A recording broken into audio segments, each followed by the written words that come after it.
¿Cómo están? Muy buenas noches, soy Gaby Tlaseca. Bienvenidos a la mesa de martes de Debate 22. Del lunes 27 de junio al 1 de julio se transmitió, y ustedes lo supieron, en la televisión mexicana, Caníbal Indignación Total. Esta serie sobre las víctimas de un hombre que durante 30 años mató, descuartizó e incluso comió posiblemente algunos restos de mujeres. Este documental, inédito, fue realizado por la Suprema Corte de Justicia de la Nación y tuvo un éxito sin precedentes. Hoy platicamos de esto con el ministro presidente de la Suprema Corte de Justicia de la Nación, Arturo Saldívar. Ministro Arturo, ¿cómo estás? Muy bien, Gaby, muchas gracias por la invitación. Nunca antes había sucedido algo así en la televisión mexicana. Hay historias que tienen que ser contadas, crudas, duras, escalofriantes, pero hay que ponerlas en la conversación. Nunca antes había ocurrido algo así. Realmente el éxito que tuvo esta serie es inédito. Quiero destacar mucho el que Canal 22 se haya sumado, porque fue un esfuerzo de la Corte, de la televisión privada, de la televisión pública, Canal 22, Justicia TV, todos nos sumamos en este esfuerzo.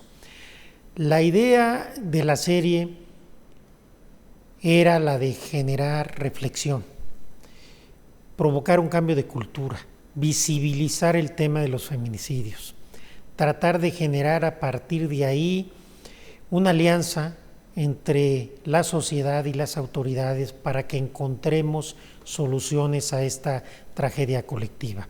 Realmente la forma como se cuenta la historia, la manera como está hecha la serie, que es muy seria, no es una serie morbosa, no se revictimiza a las víctimas, no se hace apología del feminicida, generó un enorme interés en la sociedad, mucho más allá del que hubiéramos pensado. Tuvo un alcance de 27.6 millones de personas y espero que a partir de ahora podamos empezar a caminar hacia soluciones en distintos ámbitos de autoridad y que no dejemos el tema suelto, porque lo importante de esta serie es que haya una continuidad para que efectivamente empecemos a revertir esta situación. Claro, como cualquier trabajo importante. Después de que se transmite, ministro Arturo, esta serie, ¿qué genera? ¿Qué conversación escucharon ustedes? ¿Qué respuesta hubo en distintos sectores de la sociedad? ¿Y qué primeros pasos se dieron hablando de este trabajo que comienza hoy, una vez ya transmitida la serie? En primer lugar, la respuesta fue impresionante. El tema de la serie de los feminicidios estuvo en todas las mesas, que eso era muy importante. Logramos además mandar el mensaje que, si bien el hilo conductor es la historia de este feminicida serial, no se trata de él, sino se trata a partir de él hacer una reflexión sobre los feminicidios en general, darnos cuenta dónde están las debilidades. La mayoría de los delitos de este tipo son delitos locales y se detectó a través de la serie una debilidad institucional en las fiscalías locales, en la prevención de las secretarías de seguridad y en la investigación de las fiscalías locales. Ahí es donde me parece que hay un problema serio sobre el cual hay que reflexionar, y yo espero que las fiscalías de los estados que tienen más problemas de feminicidios puedan a partir de esto tomarse más en serio este tema y empezar a avanzar. En el Congreso de la Unión, a partir de la serie, se presentaron ya algunas iniciativas para algunas senadoras de la República quieren avanzar en una agenda que nos permita generar una serie de normas jurídicas que ayuden a coadyuvar en esta situación. Nosotros también, como Poder Judicial, como Suprema Corte de Justicia, hemos tomado algunas medidas. Por ejemplo, anunciamos que nuestros defensores y defensoras públicos van a poder representar, y de hecho ya lo están haciendo, a familias víctimas de feminicidio. Pusimos a consideración de las y los legisladores una ley general de feminicidios para que haya un tipo nacional, porque hay mucha división y diferencias en los estados. Sí, sí. También estamos trabajando, yo espero que lo podamos anunciar ya en definitiva en las próximas semanas, en un manual de investigación de feminicidios. A través de nuestro protocolo de perspectiva de género y de las decisiones que ha tomado la Corte, llegamos a la determinación de que nosotros, aunque no nos toque investigar, coadyuvar con las autoridades presentándoles un manual de cómo se debe investigar un feminicidio para no revictimizar a las víctimas y para efectivamente avanzar, de tal suerte que tanto a nivel legislativo como a nivel del Poder Judicial estamos haciendo lo que nos toca. Yo estoy seguro que en varios estados de la República se van a tomar medidas y lo importante es que la serie no se quede en palabras, así como cuando fui hace unas semanas a Santa Marta, Catitla, a reunirme con las mujeres internas. Yo dije que esto no era para la foto, que había que tomar medidas y las estamos tomando. Lo mismo es en este caso. Qué bueno que la serie tuvo un éxito, pero la idea de producir una serie no es para que tenga éxito. Nosotros no somos una productora de series. La idea es generar cambios culturales, generar cambio de conciencia, provocar reflexión y que se tomen medidas, y creo que vamos en ese camino. Totalmente de acuerdo. Ahora, el formato es algo interesante. ¿Cómo se les ocurre que hoy que este formato de serie está siendo, pues la verdad, un boom en distintas plataformas, incluso digitales y tecnológicas, que es la manera de presentar estos casos tan crudos que acontecen todos los días en nuestro país? Esta serie la debemos entender en una tradición de la Corte para usar el arte para denunciar injusticias y provocar reflexión.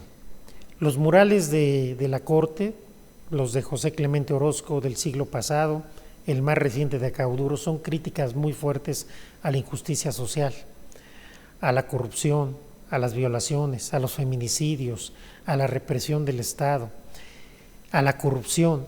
Y a partir de ahí la Corte tiene esta tradición. Hoy un instrumento que tiene una fuerza por su amplitud mucho mayor que la de un mural es una serie. Entonces a través de una serie como estas, que en parte es periodismo pero también es arte, también es cine, buscamos precisamente generar simbrar a la sociedad. Y nos pareció que debido a los experimentos recientes en otras partes del mundo de cómo las series efectivamente pueden conmocionar a las sociedades y provocar cambios, había que correr el riesgo de hacer esta apuesta. Cuando tomamos la decisión, pues realmente no sabíamos cuál iba a ser el resultado, esperábamos que fuera un resultado aceptable, creíamos que teníamos una buena historia, creíamos que esta historia era la forma de poder mover el tema de los feminicidios, de hacer escuchar a las mujeres, pero no sabíamos en ese momento cuál iba a ser el hilo conductor. Determinamos que tenían que ser 5 capítulos y a partir de ahí dijimos 3 capítulos tienen que ser de alguna forma la historia de este feminicida para generar una reflexión de si durante 31 años una persona pudo hacer esto, ¿qué más se puede hacer en este país? Un 4º capítulo donde pues, realmente pensábamos que las autoridades iban a cumplir con su función, pero después viene el 5º capítulo donde nos damos cuenta que el verdadero monstruo es el sistema de justicia de México. La falta de sensibilidad, de humanidad, de atención, de cuidado de las autoridades, la revictimización de las familias, el trato de hacer un objeto mediático a las mujeres y a sus familias, totalmente. No pensar en resolver los asuntos, sino pensar cómo nos los quitamos de encima. Y entonces al final nos damos cuenta que el feminicida serial nos sirve de pretexto para contar la historia, pero lo importante no es eso. Lo importante es darnos cuenta que siguen matando 10 a 11 mujeres diario en México y que esto no puede seguir así. Y creo que la Corte tomó una responsabilidad pedagógica de no permanecer aislada como si viviera en un mundo aparte, sino más allá de nuestra obligación de resolver asuntos, de juzgar, tomar esta tradición de denuncia social, de injusticias y de generar reflexión. Y yo creo que lo han hecho muy bien. Permíteme, Arturo, ministro, presidente, hacer una breve pausa y regresamos porque hay muchas otras cosas que platicar en un país donde efectivamente la justicia pues es algo polémico porque no se sirve igual para todos. ¿Me lo permites? Claro que sí, muchas gracias. Ya regresamos a la mesa de martes de Debate 22. No le cambien.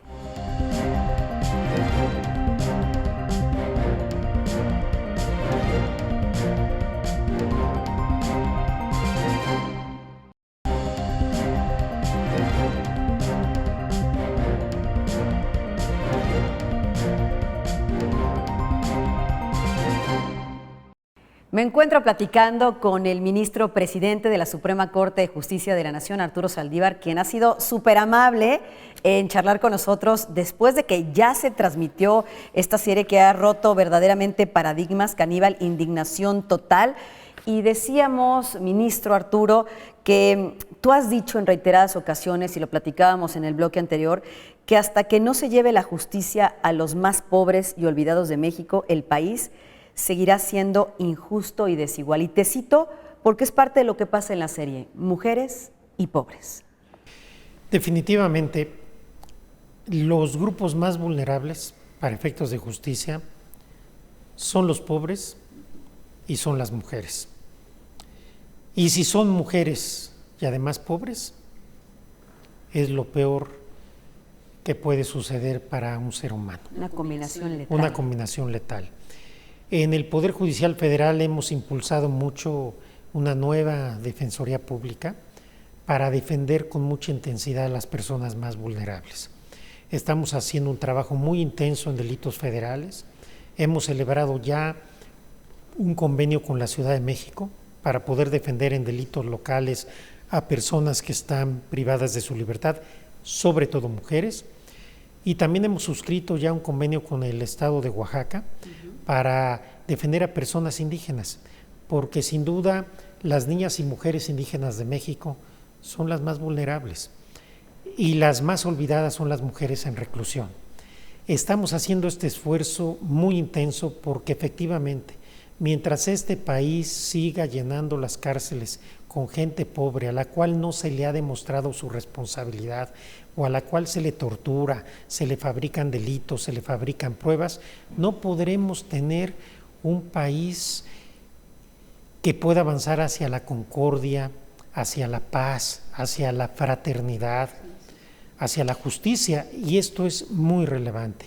Tenemos que voltear a ver esa realidad de México. Seguimos siendo un país muy racista, clasista, que discrimina, que hace a un lado a las personas indígenas, que hace a un lado a las personas por el color de su piel, que las mujeres caen en prisión y nadie las vuelve a ver, las abandonan los esposos, los novios, los hijos, las familias, y el infierno que viven estas mujeres ni siquiera nos lo podemos imaginar. Yo he asumido un compromiso con todas y todos ellos. No podemos desde aquí solucionar todos los problemas, pero sí podemos hacer la parte que nos toca y además seguir siendo la voz de quienes no tienen voz, seguir denunciando esto todas las veces que podemos.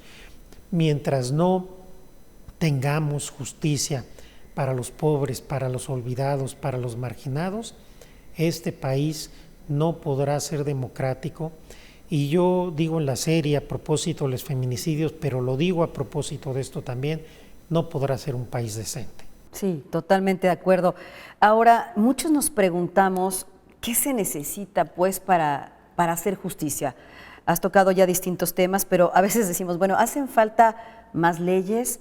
¿Hace falta profesionalización, recursos, voluntades, o es una suma de todos los esfuerzos para que justamente veamos un país como el que tú has mencionado, un país más justo? Hacen falta muchas cosas, pero como hacen falta tantas cosas, a veces esas cosas que faltan nos sirven de pretexto. Es que no hay recursos, es que la ley, es que la profesionalización. Y yo creo que Lo que hace falta es que cada uno y cada una de nosotros hagamos la parte que nos toca. Que cada autoridad y también la sociedad hagamos la parte que nos toca. Yo no puedo resolver todos los problemas del país, pero sí puedo hacer lo que a mí me toca.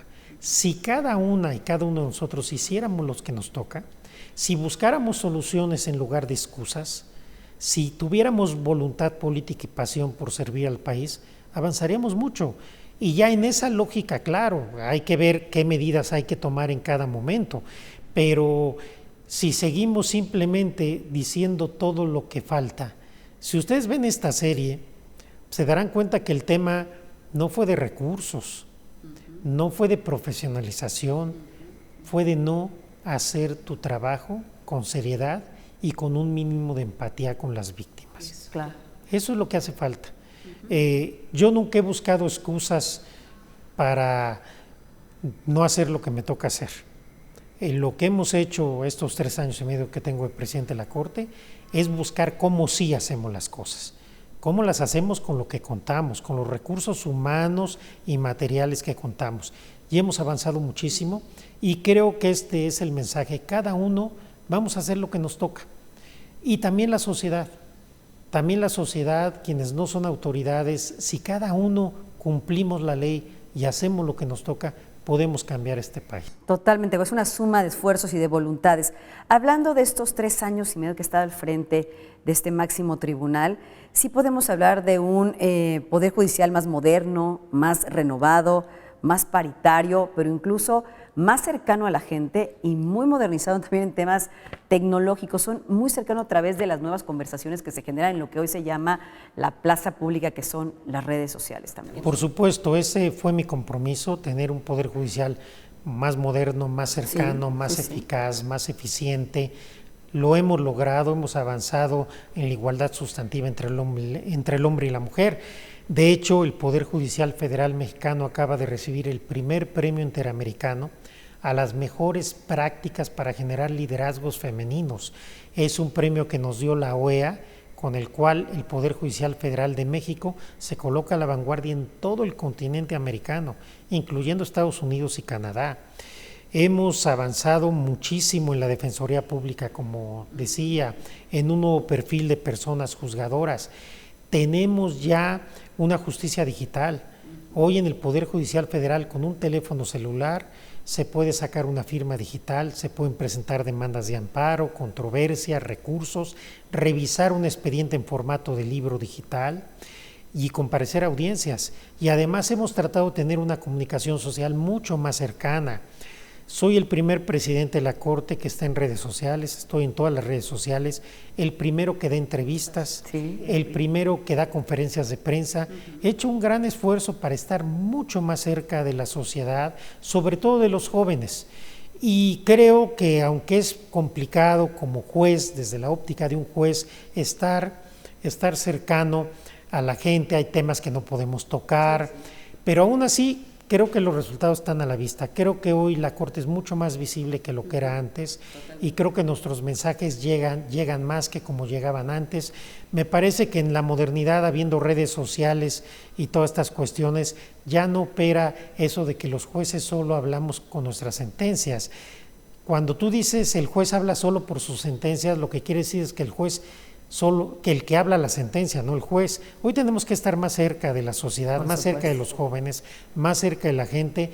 Lo hemos logrado, me parece, de forma importante y te agradezco mucho que lo destaques porque tú eres una experta en esto.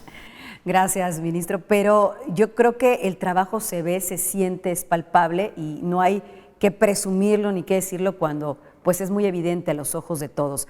Pero algo que también es importante sumar después de haberse transmitido ya la serie, son también las críticas. Algunos grupos feministas decían que se estaba revictimizando a las mujeres, al feminicidio, y que se había puesto el foco de atención en quien comete el delito y no en las historias de las víctimas, que creo que ahí habíamos entrado un poco al tema, ¿no?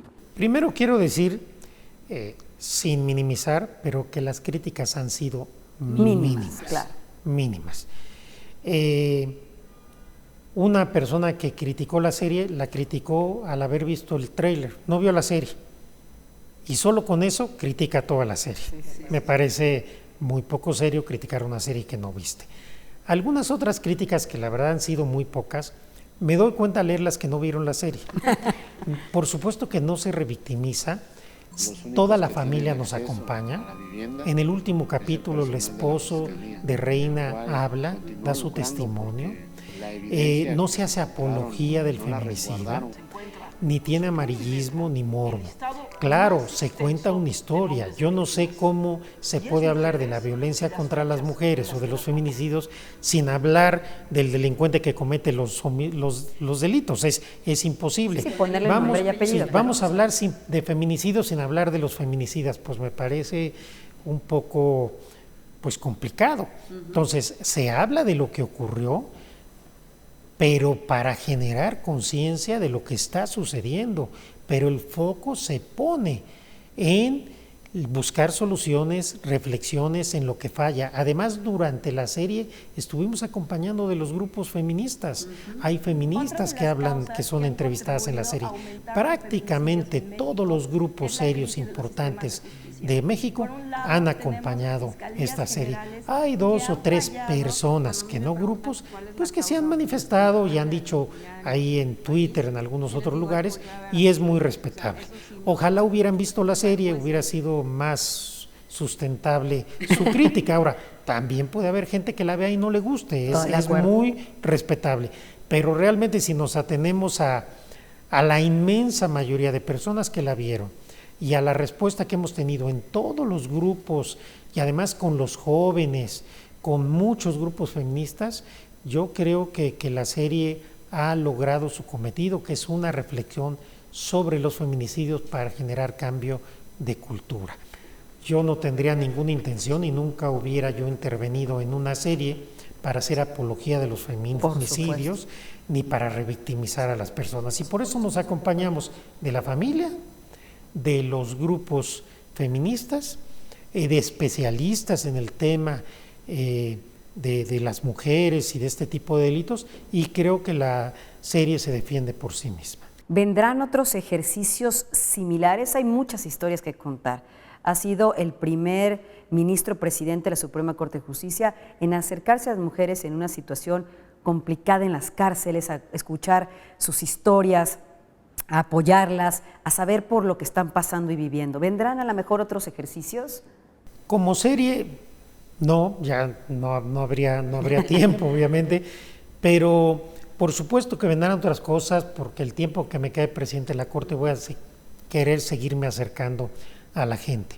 Realmente la respuesta que hemos tenido, por ejemplo, en Santa Marta ha sido conmovedora, la esperanza que hemos despertado en tantas mujeres, la confianza que están depositando en nosotros. Ahora lo vamos a hacer con los y las indígenas de Oaxaca, vamos a acercarnos a ellas, acabamos de firmar el convenio, y seguramente tendremos también muchas historias de esperanza, de cambio de vida, de hacer diferencia en las personas, a partir de que nos ocupemos de las personas indígenas en materia del Foro Común, porque lo hemos hecho a nivel federal. Por ejemplo, cuando yo llegué, en el Instituto de la Defensoría Pública se hablaban 39 variantes lingüísticas indígenas. Hoy se hablan 148.